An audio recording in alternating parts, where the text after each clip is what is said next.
Here I am, just sitting here at the base of Sawdust Mountain, right next to a perfectly good sawmill that I'm not using. There are no logs on the mill.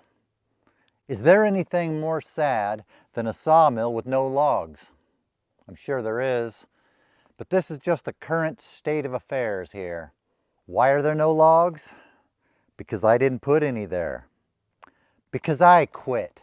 I decided to stop milling, at least for now, and there are a couple reasons for that.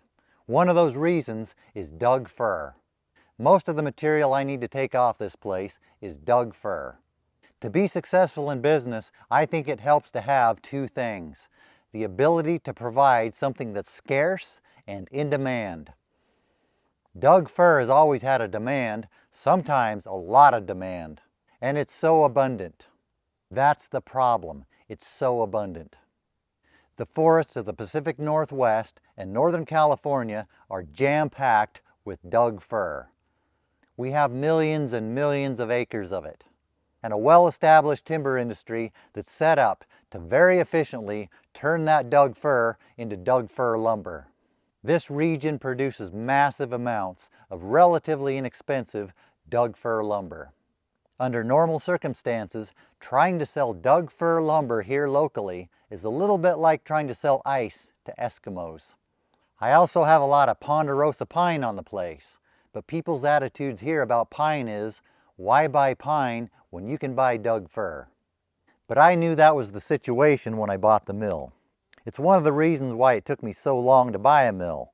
I just bought this one in 2020. For a long time before that, I wanted a mill, but I was always hesitant to buy one. I always thought even if I wanted lumber for my own use, it would make more sense to take my logs, load them on a log truck, sell them to the commercial mills, take the money from that, and just go buy the lumber. Because they are so much more efficient at producing lumber than I will ever be here. But I finally decided to buy one. Woodmizer had a big sale on these. LT15s for the same price as the LT10. I wasn't sure what I was going to do with it, but I liked the idea of having a mill. I also thought it would be fun, or at least satisfying, to mill my own lumber. I do understand that there is value in just the idea of milling your own lumber. Maybe I could sell a little bit here and there, mill up some of the logs that the commercial mills wouldn't want. So I picked this up in early 2020, just as the world was starting to go insane, over a presidential election and a bug that started spreading all over the place.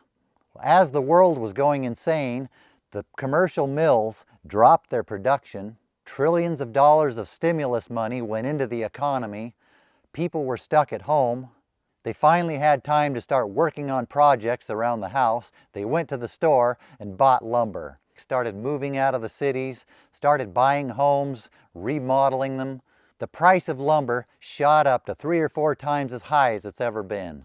The timing was perfect here. I now had the ability to provide a product that was scarce and in demand. I started milling lumber. It was easy to sell, and I could get a good price for it, even for pine. There I was, deep into the lumber business that I wasn't expecting to be in. Now lumber prices have gone back down to normal, or even a little lower now. For example, just a few weeks ago, 2x4x8 studs at Home Depot were $3.15.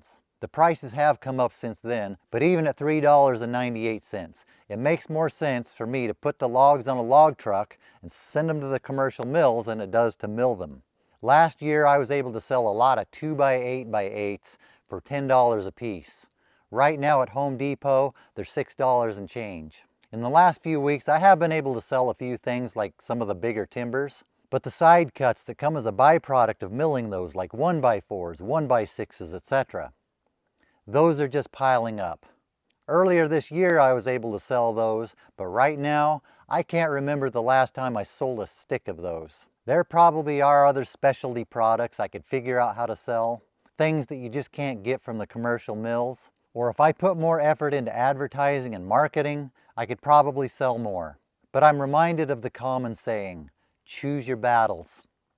Trying to sell lumber at a time when lumber is really hard to sell is not a battle I want to fight. The way the timber industry's set up, they are so efficient, they can still pay a decent price for logs even when the price of lumber is low.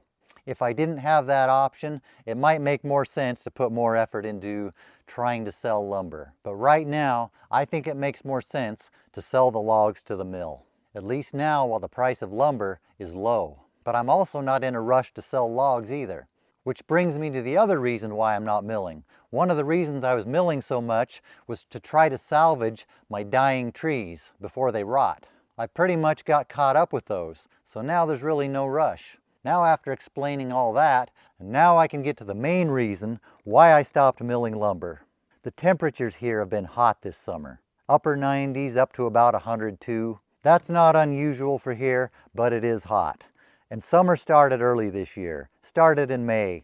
We haven't had any significant rain here since April. Wildfire danger is getting high. You might notice a little bit of haze in the background. That's from a fire that started just a few days ago, about 30-40 miles away from here. Too far away to be a danger here, but it's a reminder of how hot and dry things are here. And with that, I just don't want to be out in the woods running a chainsaw, running equipment, risking sparking a wildfire. With the low demand for lumber, and since I'm not in a rush right now to salvage dead trees, and the high wildfire danger, congratulations, mill, you get to have some time off. Next week I'll be going on vacation, and the week after that too, so videos may be a little sparse over the next couple weeks. Although by the time you're watching this one, it's probably well into next week. When I get back in early to mid-August, we'll probably head over to the coast property to get away from the heat and the fire danger. Since I won't be doing any work in the woods over the next couple weeks, I might release a video or two that's a little bit different than usual. Maybe just some storytelling, just for something different and to practice speaking in front of the camera.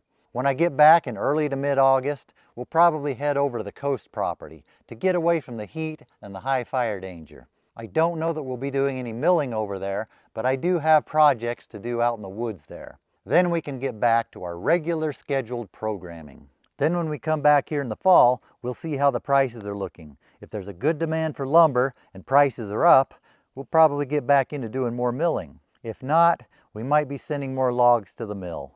But either way, we'll probably do some milling. Mill up a few things the mills don't want. I also have a fun building project that I may get into this fall or winter. I'll be milling up some lumber for that. I'm not ready to announce that yet though, because I'm not quite sure I'm ready to commit to it. You know how we guys are, we're just not that into commitment. But I am looking forward to getting back to our regular scheduled programming.